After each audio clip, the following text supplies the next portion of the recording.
자, 그래서 결국 좋은 연애와 사랑하기 위해서는 여성은 필연적으로 이런 단계를 거치게 됩니다. 성숙한 여성이 되기 위한 필수적인 과정이라고 생각을 해요. 그리고 이런 부분을 깨달은 여성은 계속해서 남성한테 사랑받을 수밖에 없는 여성이 되는 거라고 생각을 합니다. 네, 안녕하세요, 연학입니다. 제가 지난 영상에 이 에로스와 푸시케의 사랑에 대한 이야기를 다뤘었죠. 자, 그래서 이 푸시케는 결국 에로스와 이별을 하게 되고 혼자 남게 돼요. 그러니까 쉽게 말해서 차인 거죠.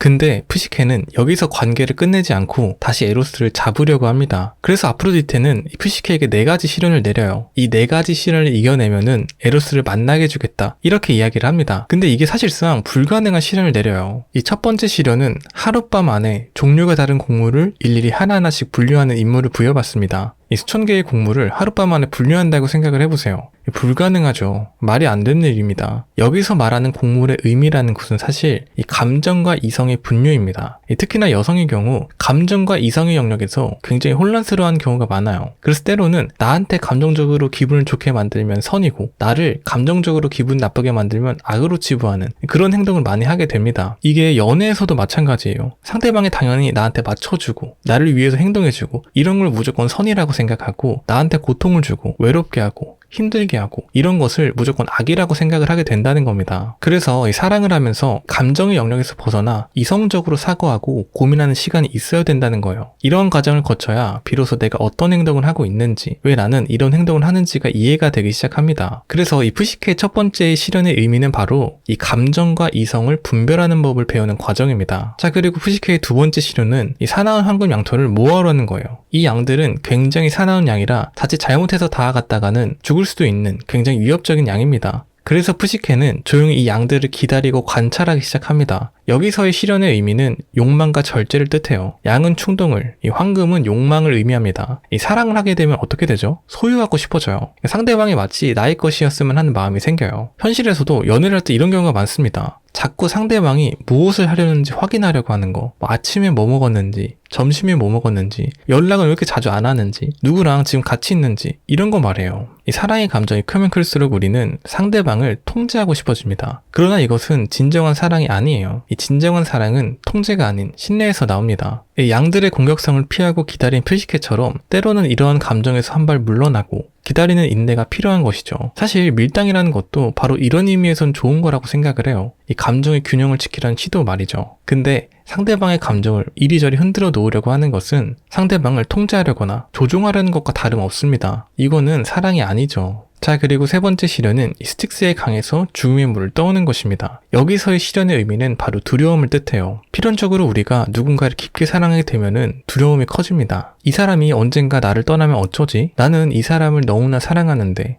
혼자가 된다는 두려움, 혹은 버려질까봐 하는 마음이 있죠. 그래서 때로는 이 스스로를 방어하기 위해서 상대방을 밀어내거나 멀리 지켜만 보듯이 행동합니다. 당연하게도 이런 방식은 더 큰 외로움으로 이어지게 돼요. 여기서 중요한 것은 두려움을 인정하고 나아갈 수 있는 용기입니다. 무언가를 얻으려면은 무언가를 잃을 각오를 해야 된다는 것이죠. 사랑도 마찬가지입니다. 자, 마지막으로 네 번째 시련은 이 지하세계로 들어가 미의 상자를 받아오는 것입니다. 저승을 직접 통과해야 돼서 위험한 여정을 거쳐야만 하죠. 여기서도 푸시케는 이 여정을 성공해요. 굉장히 강인한 여성입니다. 하지만 이 지상으로 올라오던 도중 푸시케는 이런 생각이 들어요. 이 상자 안에 있는 아름다움을 내가 가져가면 사랑하는 에로스에게 더 이쁜 아름다운 모습을 보여줄 수 있지 않을까 하고 말이죠. 이 사랑하는 사람 앞에서 더 이쁜 모습을 보이고 싶은 것, 내가 소중하고 중요한 존재로 비춰지고 싶은 것, 이런 욕망들이 모여 결국 푸시케는 미의 상자를 열게 됩니다. 하지만 그 상자 안에 있던 것은 이 아름다움이 아닌 이 깊은 잠에 빠져들게 만드는 것이었어요. 그래서 결국 푸시케는 이 영원한 잠에 빠지지만 이 에로스는 푸시케를 찾아와 입맞춤을 하고 푸시케는 잠에서 깨어나게 됩니다. 자, 이거에 대한 의미는 자신의 자아, 즉 에고를 내려놓는 것을 뜻해요. 이 사랑 안에서 우리는 혼란을 겪게 됩니다. 내가 가진 매력이 더 좋으면 상대방이 떠나지 않지 않을까? 더 착하면 사랑받지 않을까? 더 완벽해야 되는 건 아닐까? 아니면 정반대로 나는 그냥 내 편한 대로만 살고 싶은데 굳이 내가 상대방을 신경 쓰면서 인생을 살 필요 있을까? 등등 말이죠. 때로는 내가 너무 중요해서 상대방을 존중하거나 배려하지 못하는 태도로 행동할 수 있다는 거예요. 그래서 마지막 시련은 이 자아나 에고를 내려놓는 것을 의미합니다. 때로는 사랑을 위해서는 덜어야 할 필요도, 내가 아닌 상대방을 바라봐줘야 할 필요도 있는 법이죠. 그것이 이 마지막 시련의 의미입니다. 자, 그래서 결국 좋은 연애와 사랑하기 위해서는 여성은 필연적으로 이런 단계를 거치게 됩니다. 성숙한 여성이 되기 위한 필수적인 과정이라고 생각을 해요. 그리고 이런 이런 부분을 깨달은 여성은 계속해서 남성한테 사랑받을 수밖에 없는 여성이 되는 거라고 생각을 합니다. 자, 그래서 오늘은 이 에로스와 푸시케의 이야기 속 상징들을 통해서 이 성숙한 여성으로 되는 과정을 이야기해봤습니다. 제 영상을 보시는 분들은 이런 과정을 통해서 더 나은 사랑을 하셨으면 좋겠습니다. 이상으로 제 영상을 함께 해주셔서 감사합니다. 연학이었습니다.